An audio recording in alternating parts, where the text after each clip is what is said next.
साथियों, 21वीं सदी के तीसरे दशक की सबसे बड़ी सच्चाई यह है कि आज इंडिया इज गोइंग ग्लोबल।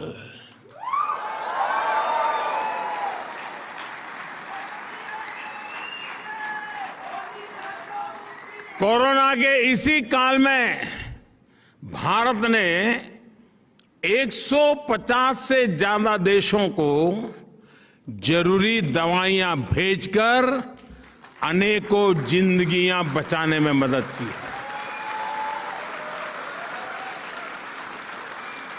जब भारत को कोविड के वैक्सीन बनाने में सफलता मिली तो हमने अपनी वैक्सीन से करीब 100 देशों की मदद की है। दोस्तों, साथियों, आज का ताजा खबर,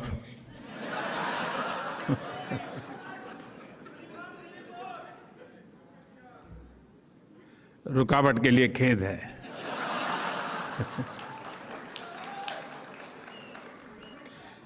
आज विश्व में गेहूं की कमी का सामना दुनिया कर रही है।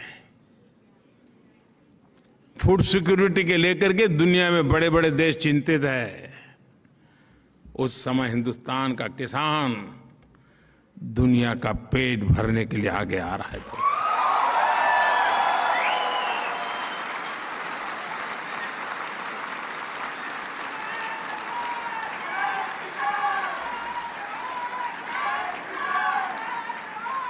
साथियों, जब भी मानवता के सामने कोई संकट आता है तो भारत सॉल्यूशन के साथ सामने आता है। जो संकट लेके आते हैं, संकट उनको मुबारक, सॉल्यूशन लेकर के हम आते हैं, दुनिया का चाय चयकार हो जाता है।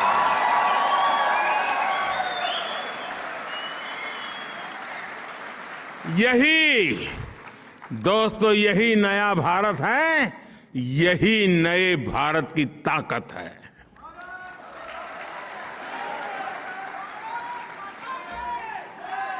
आप में से जो लोग वर्षों से भारत नहीं गए हैं, शर्मिंदगी मत महसूस करो,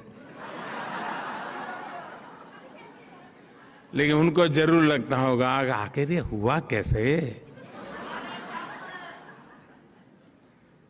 इतना बड़ा परिवर्तन आया कैसे।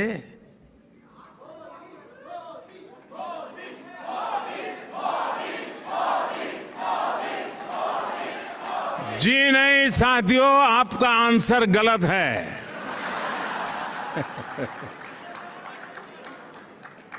मोदी ने कुछ नहीं किया है, 130 करोड़ देशवासियों ने किया है।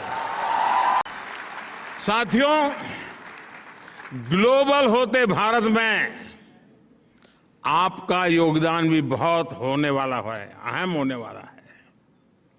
आज भारत में लोकल के प्रति जो क्रेज पैदा हुआ है वो वैसा ही है जब आजादी के आंदोलन के समय स्वदेशी वस्तुओं के लिए पैदा हुआ था। अरसे तक हमने देखा कि लोग ये बताया करते थे कि ये चीज हमने उस देश से खरीदी है, ये चीज उस देश की है, लेकिन आज भारत के लोगों में अपने स्थानीय उत्पादों को लेकर के गर्व की नई अनुभूति आई है। आपको भी पता होगा, आज से 20 साल 10 साल पहले जब आप घर चिट्ठी लिखते थे कि मैं फलानी तारीख को आ रहा हूं, तो फिर घर से चिट्ठी आती थी, आते समय ये ले आना। आज जब जाते हो तो घर से चिट्ठी आती है कि यहां सब मिलता है, मत लाना।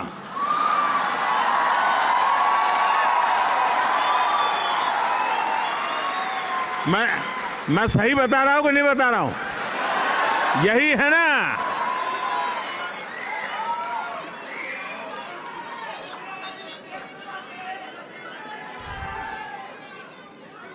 दोस्तों, यही ताकत है और इसलिए मैं कहता हूं वोकल फॉर लोकल। लेकिन आपका लोकल यहां वाला नहीं।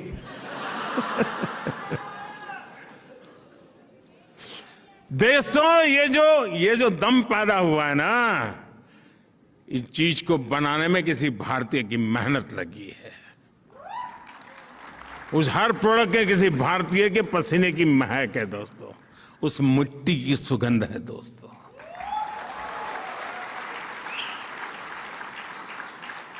और इसलिए जो हिंदुस्तान में बना हुआ हो, हिंदुस्तान की मिट्टी की जिसमें सुगंध हो, हिंदुस्तान के युवा का जिसमें पसीना लगा हो, वो हमारे लिए फैशन स्टेटमेंट होना चाहिए दोस्तों।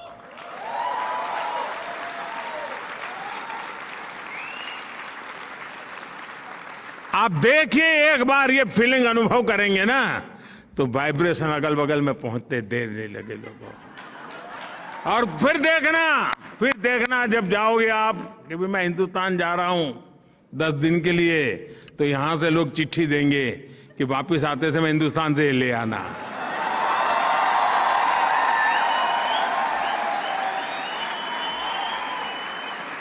ऐसा होना चाहिए कि नहीं होना चाहिए? ये काम आपको करना चाहिए कि नहीं करना चाहिए? देशियों में एक शानदार उदाहरण बताता हूं आपको। बड़ा सिंपल सा उदाहरण बताता हूं, और मैं उदाहरण देना चाहूं खादी। आप में से सब खादी को जानते हैं। खादी और नेता,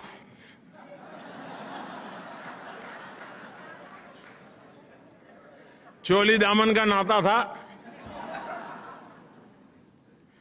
नेता और खादी अलग नहीं होते थे। खादी आते ही नेता दिखता था, नेता दिखते ही खादी दिखती थी। जिस खादी को महात्मा गांधी ने जिया, जिस खादी ने भारत में आजादी के आंदोलन को ताकत दी, लेकिन दुर्भाग्य से आजादी के बाद उस खादी का भी वही हाल हुआ जो आजादी के दीवानों के सपनों का हुआ था। क्या देश का दायित्व नहीं था? जिस खादी से गरीब मां को रोजी मिलती है, जिस खादी से विधवा मां को अपने बच्चों को बड़ा बनाने के लिए सहारा मिलता था, लेकिन धीरे धीरे धीरे उसको उसके नसीब पर छोड़ दिया गया और एक प्रकार से वो मृत्यु के कगार पर आके खड़ा था। मैं मुख्यमंत्री बना तो मैंने बीड़ा उठाया। मैंने कहा, भाई आप बड़े गर्व से कहते हैं घर में किसी को कि मेरे पास ये फैब्रिक है, ये फैब्रिक है, ये फैब्रिक है, यहाँ की साड़ी है, यहाँ की साड़ी है, यहाँ का कुर्ता है, कहते हैं ना? हाँ, बोलो तो सही। अरे सच बोलने में क्या जाता है यार। तो मैं कहता था, यार एक आध खादी भी तो रख लो। मेरे पास ये फैब्रिक है, फैब्रिक, खादी भी रख लो। साथियों, बात बहुत छोटी थी, लेकिन मैं आज देश के सामने सर झुकाता हूं। मेरे देश ने इस बात को भी गले लगाया, और आपको जानकर के आज आनंद होगा, आजादी के 75 साल के बाद पहली बार जब देश आजादी का अमृत महोत्सव मना रहा है, इस वर्ष खादी का कारोबार 1 लाख करोड़ रुपयों को पार कर गया। पहली बार हुआ। कितने